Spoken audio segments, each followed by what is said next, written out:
What's good, you guys? This your boy Bill Mahari here, representing MehariNation Sports Podcast. Salute to the entire LDBC. Oh man, what a fight we saw tonight between Sean Porter versus Earl Spence Jr. Man, there was some smoke in this. There was a smoke in the city of in the city of Angels tonight, man. Woo! What a fight we saw tonight. Um, I'll tell you what though. That fight has got to be up there as fight of the year. Samuel S was good, brother. That fight right there has to be one of the best fights of the year. You know what I'm saying? I mean, it was an unbelievable fight. Um, the way I saw the fight, though, man, it was a phone booth type of fight. Sean Porter brought it to Earl Spence. You know what I'm saying? Sean Porter brought the fight to Earl Spence, and he did not let Earl Spence get comfortable in the pocket. This is really going to be an epic fight to say the least. So the way I saw the fight was that Earl Spence was trying to work him to the body. He got away with a lot of low blows in the fight, though. Typically, when you go against a guy that is very small, but also likes to fight low, you're bound to be deceptive, of a guy who likes to hit you in the body to hit you down below the belt. So, but it was really an unbelievable fight. Spence made his adjustments. I'll tell you what, though, the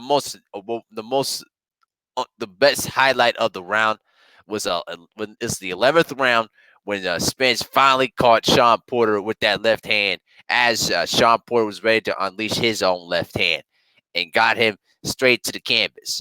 You know what I mean? And it was a huge moment in the fight, and that was the big difference in the fight. You know what I'm saying? And then when Sean Porter got up, he said, "Let's go, like bring it on."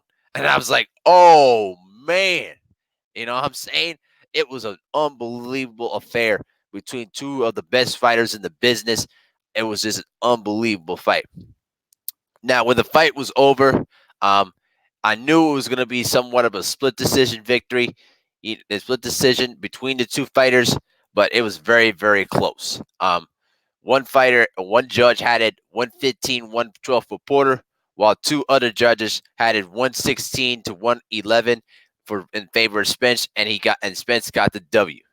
But the way this fight ended in terms of the conclusion of the fight, though, it looks like to me right now that the next fight on the list would be Danny Garcia. But I'm gonna tell you this though. I think that at this point in time, I think that Earl Spence, is gonna really have is gonna have a hard time against Terrence Crawford. And not to say that Earl Spence can beat Terrence Crawford because I think he still can, but a lot of the things that Sean Porter was able to do, Terrence Crawford can do it more. Can do it more. Okay. So it's really gonna be a tough mind. It's really gonna be a tough minded fight because Terrence Crawford is going to switch up stances, really going to give a lot of adjustments there too, and really hurt Earl Spence Jr. You know what I'm saying? So let's go ahead and check out the chat. Samuel, my brother, how you doing, man? He said that I had his 7 rounds at 5 for Porter.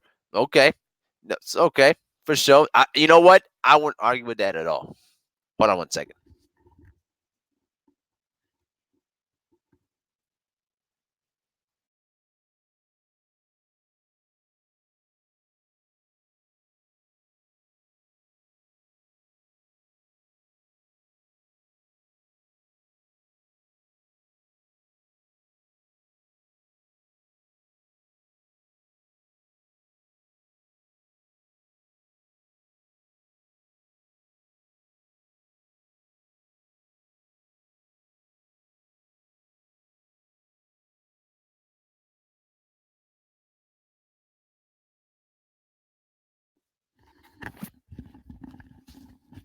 Okay, I'm back, y'all. My bad.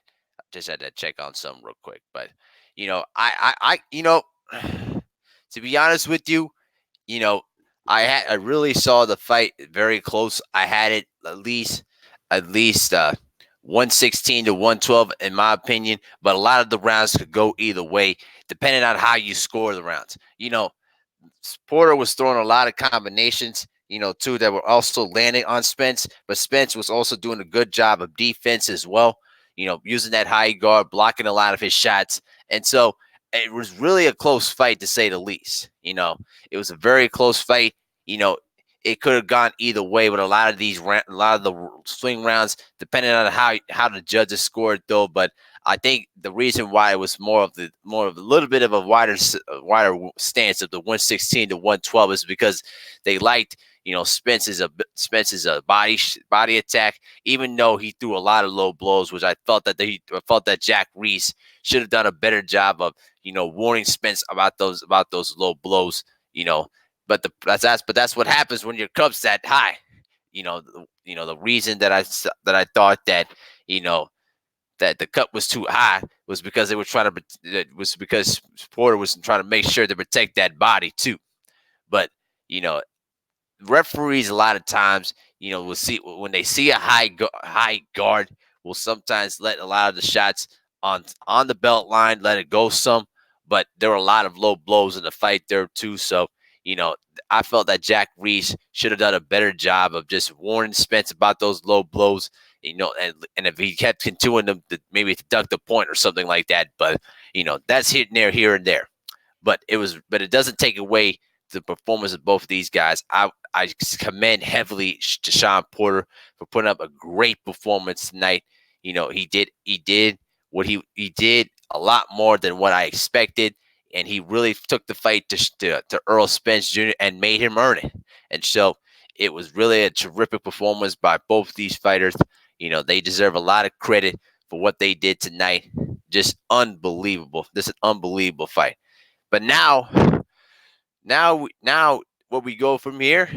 Well, I know that the PBC is leading towards the direction of Mikey Garcia, or Manny Pacquiao. But I'm gonna tell you this right now: I would heavily favor if a fight against Terrence Crawford at this particular point in time, instead of going to the direction of Danny Garcia, because I feel like Earl Spence Jr. is going to dog Danny Garcia.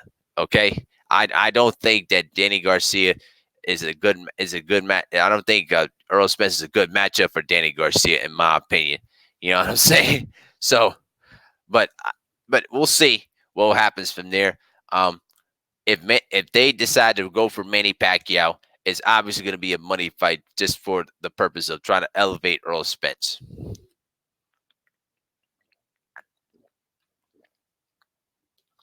You feel me? So it's really going to be interesting what fight was going to get made for Errol Spence Jr. next. But I would be in favor of a rematch too if they decide to go that route, because again, a lot of those rounds could have gone either way depending on how you scored the fight. I gave credit to more of Earl Spence, using landing the cleaner shots. You know what I mean? But Sean Porter did a good job with them combination punches. Doing a good job of massively, you know, keeping keeping keeping Earl Spence Jr. uncomfortable in the pocket, and then forcing him to really go after him. It was really a tough, close fight either way. But that's how I kind of saw the fight though. So it was a great fight. I loved it, and then everybody in the stands in the Staples Center loved it. It was an epic fight, and it was well worth the money too. You know what I mean? So, but another fight that really was a great fight too was Anthony Durrell versus David Benavidez. I was very disturbed on the cut of Anthony Durrell, basically on that was it the left eye? Yeah, on his left eye. You know, it was really a tough-minded fight, though. But then Danny Benavidez was turning on and kept tugging on the eye and basically closed it out in the end. Now Samuel says Pacquiao and Spence will be close. I think at this particular point in time, it will be a close fight between the two. But I think that Spence has a bit of an edge in terms of just the size and the defense, you know.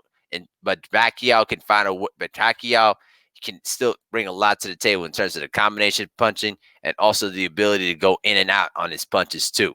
So that would be a very intriguing fight. But I don't think Manny Pacquiao would want any smoke with Earl Spence Jr. I think he was hoping that Sean Porter would pull out this fight so he can have an opportunity to get after those belts. But I don't think that's going to be the case. I think that, that the next opponents for Earl Spence would either be Danny Garcia or even Danny Garcia, Manny Pacquiao, and then if it all else fails, it'd probably be Terrence Crawford. But I would heavily push for the Terrence Crawford fight. You know what I mean? So, and Samuel says Pac may have faster feet and hands. We'll see. We'll see. I don't know if it could match up well with Earl Spence Jr.'s ability to defend those punches though well. But we'll see what happens there. So I'm gonna go ahead and just wrap this up. But I just wanted to give my quick thoughts in there before I finally go to sleep and call it a night. But it was a great fight. Everybody won. The fans loved it. I loved it, and everybody in the stands loved it. So it was an epic fight. And if they wanted to do another rematch of this, hey, I'll be all for it too. But now we're gonna get ourselves ready for November and the rematch between Deontay Wilder versus Luis Ortiz, and that's going to be another great fight to say the least, though too. And it's going to be on PBC Fox there too, so it's going to be another great set of fights. So thank y'all for tuning in to the post-fight show.